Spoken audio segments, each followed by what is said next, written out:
Hello everyone. उम्मीद करता हूँ आप सभी ठीक ठाक होंगे और पेपर की तैयारी अच्छी तरीके से कर रहे होंगे। तो ये कोर्स कोड है आपका, अपने आप में ही बहुत ही यूनिक है। लगभग ये मान लीजिए जिसने ये समझ लिया पंडित बन जाएगा वो पूरी तरीके से, है ना। कथा वथा आराम से कर सकता है इसे करने के बाद।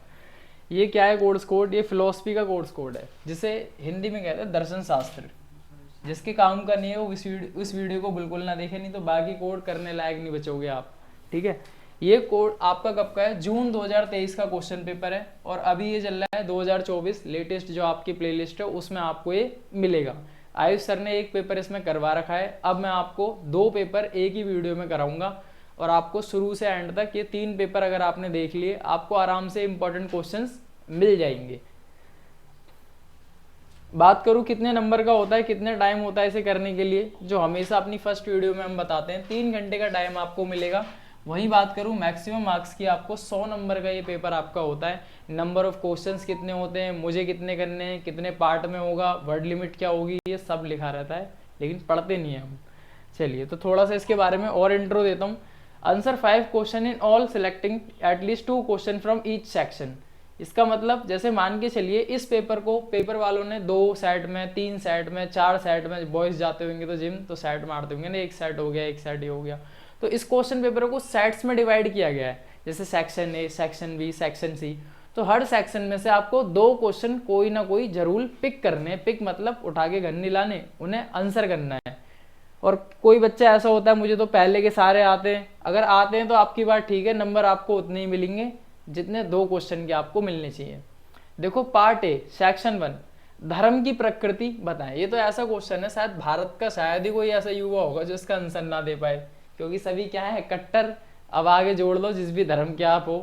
तो लेकिन जब पेपर में लिखने की बात आती है तो सीटी वीटी भूल हो जाती है। हमारा धर्म सिर्फ हमारे सिंबल्स में और जो भी अपनी पर्सनल चीज़ें उन्हीं में दिखता है, लेकिन जब इसको डिस्क्राइब करने की बात आती है तो बड़े बड़े नेता, बड़े बड़े मतलब जानी मानी हस्तियां भी रुक जाती हैं, क्योंकि अपने आप में एक रिजिड और बहुत ही जटिल ये अपना कॉम्प्लेक्स ऐसा वर्ड है, लेकिन आपको इसका नेचर बताना है कैसा होता है और इसकी विस्तृत व्याख्या करनी है। यहाँ पर आपको धर्म इन द सेंस वो नहीं बताना जो टीवीज और न्यूज शोज में आप देखते हैं। बुक की भाषा में क्या परिभाषा है, क्या कहा गया है, धर्म क्या होता है, कैसे इंसान इससे कनेक्ट हुए, क्या इसके पॉजिटिव इफेक्ट है, लाइक इसकी सकारात्मक चीज़ें हैं, क्या इसकी नकारात्मक चीज़ें हैं, ये किसके लिए बना है, क्यों बना है, इससे जुड़ के मानव की मतलब किन किन चीज़ों को उसने कनेक्ट किया, सीखा, आपको व्याख्या करनी है। जब भी तो 20 नंबर मिलेंगे, खाली धर्म का मतलब बता के थोड़ी नहीं मिलेंगे। तो आपको पूरा नेचर बताना है, कहाँ से आया, कैसे आया, थोड़ी सी हिस्ट्री। अशुभ क्या है? देखो सिंपल भाषा में बोलूँ, शुभ, शुभ लाभ की दीपावली पे आप सभी वो लगाते होंगे। अशुभ शब्द भी आपने सुना भी होगा, शायद किसी व्यक्ति का नाम तो नहीं हो सकता। शुभ का अपोजिट होता है अशुभ। अशुभ इन द सेंस लाइक आपने मूवीज या सीरियल्स में देखा होगा, पूजा करते हुए दिए का बुझ जाना, है ना, या किसी कांच के बर्तन का टूट जाना और वो दूध ला रहे, दूध से हाथ का मतलब ऐसी ऐसी चीजें आपने देखी होंगी। तो वो इन्हीं चीजों को इंडिकेट करते हैं अशुभ क्या है। लेकिन आपको नाटक वाली चीज नहीं लिखनी है। ये देखो क्या लिखा है, तार्किक। यहाँ पर आपको लॉजिकल रीजन देना है तथा साक्ष्य परक समस्याओं में अंतर करना है। ये अशुभ है तो क्या है, लॉजिक तरीके से बताओ, इसका मतलब ये होता है तो ये क्यों होता है, कैसे कनेक्ट है धर्म से या किसी चीज से। इसके साक्ष्य परक मतलब इसके एविडेंस भी कुछ देने और समस्याओं में इसकी अंतर करके आपको बताना है दूसरे क्वेश्चन में। क्वेश्चन नंबर 3 की बात करूं, धार्मिक आधारवाद को परिभाषित कीजिए। ये जो धार्मिक आधारवाद है ये क्या है, इसकी आप डेफिनेशन देंगे और ये क्यों है, किस लिए आता है, किससे कनेक्ट है, वो आपको यहाँ पर दिखाना है। धार्मिक आधारवाद आतंकवाद से किस तरह संबंधित है, और ये जो धार्मिक आधारवाद आपका टर्म है आतंकवाद से आपका कैसे कनेक्ट है, किस तरह संबंधित है। अब आपने देखा होगा, वैसे देखो यहाँ पर मैं चीज़ें जो यूज़ करता हूँ आपकी स्टडी पर्पस के लिए होती हैं। हमेशा इलेक्शन टाइम पे या जो भी कि कोई भी कंट्री हो, वहाँ पर सबसे बड़े दंगे जो होते हैं धर्म से रिलेटेड, जैसे आपने देखा होगा क्रांतिवीर, आपने एक मूवी देखी होगी जिसमें नाना पाटेकर है। उसमें एक बच्चे से पूछा आता है किसने मारा, वो कहता है मुसलमान ने मारा। तो नाना पाटेकर उसकी उंगली को लाइक पत्थर से मारते हैं, अपनी को खून मिक्स करके बता कौन क्या है।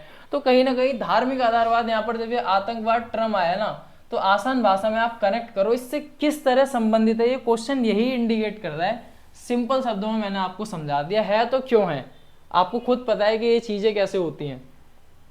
बात करूं क्वेश्चन नंबर 4 की निम्नलिखित में से किन्हीं दो पर शॉर्ट नोट्स होता है आपका। धार्मिक भाषा और गैर स्वीकारात्मक। स्वीकार मतलब एक तो होता है एक्सेप्ट, एक होता है रिजेक्ट करना, या उल्टी भाषा में आप ये मान लिए अनएक्सेप्टेबल, या जो बर्दाश्त करने योग्य या सहन करने योग्य ना हो। धार्मिक भाषा क्या है? धार्मिक भाषा का गैर स्वीकारात्मक निर्वचन क्या है ये आपको बताना है। पंथ निरपेक्षतावाद संविधान में बहुत ही लंबा चौड़ा और शायद बचपन से आज तक तुमने बहुत बार पढ़ा होगा। इस शब्द का क्या मतलब है? भारत कैसा देश है, हम किसी धर्म को नहीं मानते, है ना, लिखा है ना संविधान में, सारे धर्म हमारे लिए बराबर है, ये वो। तो पंथ निरपेक्षता क्या है? और देखिए इसकी दृष्टि किससे कनेक्ट करनी है? भारतीय दृष्टिकोण से। ऐसा नहीं है कि विदेशी क्या सोचते हैं हमारे बारे में, नहीं, इंडियन कॉन्स्टिट्यूशन के अकॉर्डिंग, इंडियन एजुकेशन के अकॉर्डिंग और आपके कोड के अकॉर्डिंग ये कैसे इससे कनेक्ट है, इसका दृष्टिकोण बताना है। साक्ष्य होता है एविडेंस, साक्ष्य की सहायता से विरोधी धार्मिक सत्यता के दावों का समाधान कीजिए। धार्मिक सत्यता, अभी देखो कभी कोई वावा ट्रेंड हो जाता है यूट्यूब पे या किसी सोशल ऐप पे, तो लोग अलग अलग लिखते हैं कि ढोंगी है, XYZ कुछ भी। जैसे इन दिनों हमारे बागेश्वर बाबा बहुत ज़्यादा छा रहे, है ना, अलग अलग मान्यता है। ऐसा कहा जाता है कि वो व्यक्ति से जब मिलते हैं उसके बारे में कुछ डिटेल पेपर पे लिख देते हैं। उन्हीं की ज़्यादातर ये चीज़ें आपने देखी होंगी। लेकिन यहाँ पर कह रहे हैं साक्ष्य, एविडेंस दो, सहायता में मतलब उसकी साक्ष्य की सहायता से विरोधी धार्मिक सत्यता। कुछ लोग इन्हें झूठ भी बोलते हैं। तो अगर वो ऐसा कहते हैं तो क्यों कहते हैं? आपको एविडेंस देना पड़ेगा। कोई भी बात बुक में या किसी के सामने जब आप कहते हो, कोर्ट में भी आपको सबूत दिखाने पड़ते हैं। आपके कहने से नहीं मान लिया जाता कि हाँ कि आपने कह दिया कि ये झूठ है, तो वो झूठ है तो क्यों है, आपको उसका रीजन देना पड़ेगा यहाँ पर। धार्मिक संवाद, संवाद इन द सेंस आराम से कम्युनिकेशन। धार्मिक संवाद से आप क्या समझते हैं? धार्मिक संवाद के प्रेरक, प्रेरक कौन कौन से होते हैं इनकी व्याख्या कीजिए। इसमें आप इसके प्रेरक कोई एक दो नहीं, बहुत सारे आपकी बुक में दे रखे हैं, आप 2 से 3 याद कर लेना, वो आप यहाँ पर लिख देना, तो आराम से ये वाला क्वेश्चन आपका हो जाएगा। बहुत ही आसान चीज बोलूं, जिसने ये धर्म नाम का वर्ड यहाँ पर पढ़ रखा होगा ना इस कोड का, वो आराम से हर क्वेश्चन में से जबरदस्ती कनेक्ट कर सकता है। अभी तक आपने कितने भी क्वेश्चन देखे सभी इससे कनेक्ट है। देखो फिर आ गया धार्मिक बहुलवाद। क्वेश्चन नंबर 6, पवित्र की कोटि। जैसे अभी अशुभ आया था ना, एक होता है पवित्र, ये भी एक अच्छे सेंस में यूज किया जाता है, गुड सेंस में। पवित्र की कोटि से आप क्या समझते हैं? पवित्र अनुभव की ज्ञान मीमांसा, तत्व मीमांसा, ज्ञान मीमांसा, ये दर्शन शास्त्र के पार्ट है। एक बहुत टाइम पहले कभी हमने पढ़ा था, इसके नोट्स अभी भी होते तो हम टेलीग्राम पे शेयर करते थे। लेकिन फिर भी इसमें कोशिश करना आप तत्व मीमांसा और भी चैनलों पे भी आप ट्राई करें। ऐसा नहीं कि आप हमसे कनेक्ट है तो हमसे ही पढ़ेंगे, जहाँ आपको अच्छा कंटेंट मिले एक बार इसे जान लेना, मतलब नींद से आने लगती है। दर्शन शास्त्र अपने आप में ऐसा विषय है। धार्मिक बहुलवाद के प्रति दार्शनिक उत्तर क्या है? दार्शनिक मतलब जो हमारे मान के चलिए अरस्तु हैं, प्लेटो हैं और भी हैं, ये दार्शनिक हैं। इन्होंने अपने अपने विचार दिए, अपनी अपनी थ्योरी दी, अपने अपने कॉन्सेप्ट दिए। हर किसी ने समाज को अलग अलग नजरियों से देखा, किसी ने उसकी, ऐसा भी होता है मान के चलिए किसी ने कोई कंटेंट पढ़ाया, कोई हमारे कंटेंट में कमी निकाल रहा है। ऐसे ही दार्शनिक भी किसी की द्वारा बताई गई बातों को कोई उनका विरोध करता है, कोई इसके पक्ष में होता है, कोई इसके विपक्ष में होता है। तो यहाँ पर आपको कुछ यहाँ पर बताना है। बात करूं लास्ट आपको जो क्वेश्चन है यहाँ पर, अगेन शॉर्ट नोट्स, ईश्वर शाश्वत है, ईश्वर शाश्वत है के रूप में ये आपको बताना है। धर्म की सामाजिक उत्पत्ति क्या है और धार्मिक अनुभूति एवं उदात्त की अनुभूति के मध्य से आपको, देखो यहाँ पर अगेन आपका धर्म वर्ड आ गया। ईश्वर शाश्वत है, सत्य है या है, तो आपको उसके एविडेंस लाइक कैसे, दर्शन इसे क्यों मानता है, क्या आपने कभी फील किया, ऐसी ऐसी चीजें यहाँ पर क्वेश्चन आते हैं।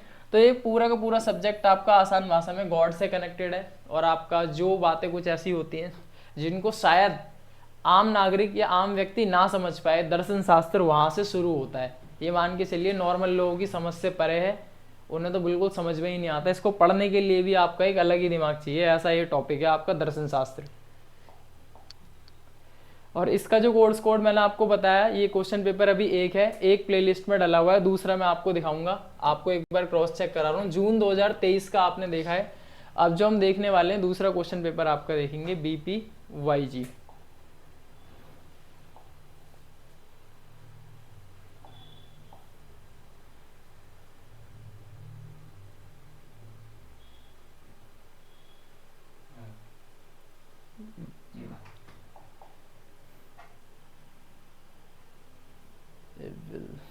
दिसंबर, तो जैसा मैंने आपको क्रॉस चेक कराया था, एंड आपकी ये वीडियो नंबर 2 है जो 2024 में अभी हमने डाली है। टोटल 3 इसमें मिलेंगी आपको। कॉन्सेप्ट क्लास भी आपका रिस्पॉन्स क्लियर करेगा इस पे कॉन्सेप्ट क्लास आपको देनी चाहिए या नहीं, क्योंकि देखिए किसी भी कंटेंट को बनाने में टाइम लगता है। आपकी जिम्मेदारी ये बनती है आप अपने फ्रेंड्स में, ग्रुप सर्कल में, व्हाट्सएप पे इन्हें शेयर करें। आप हमें मोटिवेट करोगे तो हम भी आपके लिए ज़रूर कुछ ना कुछ अच्छा यहाँ पर करेंगे। दिसंबर 2023, अभी आपको मैंने जो दिखाया था वो जून था, और अगेन वही चीज़, टाइम कितना होता है, कितने नंबर होते हैं। कोर्स कोड आप ज़रूर चेक किया करें, क्योंकि मैं चाहूँगा कोई भी बच्चा इस समय अपना एक एक मिनट भी बर्बाद ना करे। BPYG 172 दर्शन शास्त्र का आपका क्वेश्चन पेपर, और यहाँ पर आपको रिपीट क्वेश्चन कौन कौन से थे उस पर भी मैं यहाँ पर आपको बताऊँगा। देखो, धर्म की उत्पत्ति, अब आप बताइए, ये क्वेश्चन बार बार आ रहा है, उसके बाद भी अगर आप नहीं पढ़ेंगे, नई चीज़ों को क्लियर करेंगे तो आपका फेल होना तय है। तो धर्म के बारे में आपको डिटेल में पढ़ लेना है। यूँ मान के चलिए 2 से 3 क्वेश्चन आप धर्म के ऊपर ही आराम से लपेट के आ सकते हैं। धर्म की उत्पत्ति के संबंध में समाज शास्त्रीय और समाज राजनीतिक दृष्टिकोण पर टिप्पणी आपको लिख के दिखानी है धर्म की उत्पत्ति से रिलेटेड। क्वेश्चन नंबर 2 की बात करूं, अशुभ, ये देखिए अभी अभी मैंने पढ़ाया था, इतनी जल्दी आप नहीं बोलोगे, ये क्वेश्चन भी आपका रिपीट है, पूछा जाता है। अशुभ की समस्या क्या है, अशुभ के साक्ष्यात्मक समस्या विस्तृत व्याख्या कीजिए। धार्मिक कट्टरवाद, अगेन आपका रिपीट क्वेश्चन, तो लगाइए 3 क्वेश्चन तो आपके रिपीट मिल गए, 5 करने होते हैं। तो अगर आराम से परसेंटेज वैल्यू बताऊं, 60% आपको पेपर पता लग गया, 50% आई थिंक 33% आपको चाहिए होता है पास होने के लिए, और 50 नंबर का कंटेंट आपको इन क्वेश्चन पेपर से ही हमने बता दिया कि ये क्वेश्चन आएंगे। अब आप इन्हें धरती में जाइए, आसमान में जाइए, पाताल में जाइए, कहीं ना कहीं से इनका कंटेंट आपको लेना है, तो आपको अच्छी तरीके से करना है। बात करें क्वेश्चन नंबर 4 की, अगेन शॉर्ट नोट्स, पंथ निरपेक्षता, ईश्वर के अस्तित्व, आत्मनिर्माण।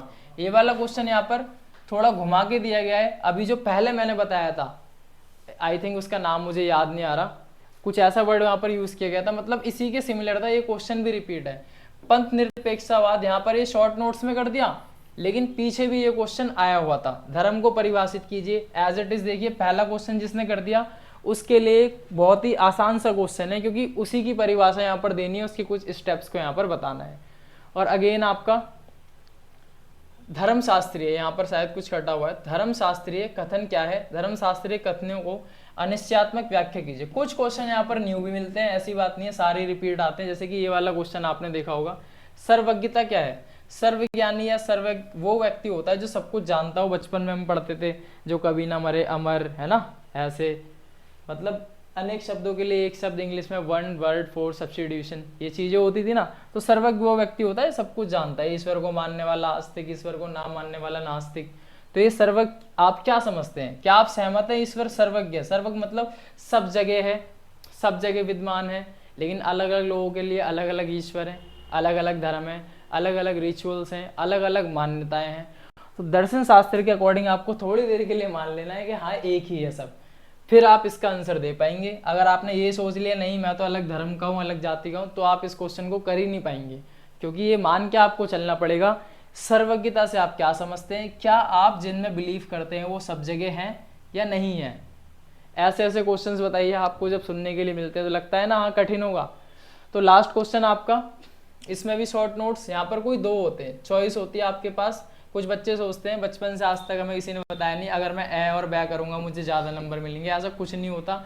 अगर कोई बच्चा इसे कर ले और इसे कर ले बराबर नंबर मिलेंगे, इसे कर ले और इसे कर ले तो भी बराबर मिलेंगे, ऐसा कुछ नहीं होता। लाइन से करूँगा तो ज़्यादा नंबर मिलेंगे। इसमें क्या है, धार्मिक भाषा पवित्र पदार्थ के रूप में, स्त्रीवादी नारीवादी धर्म दर्शन, अंत धार्मिक संवाद।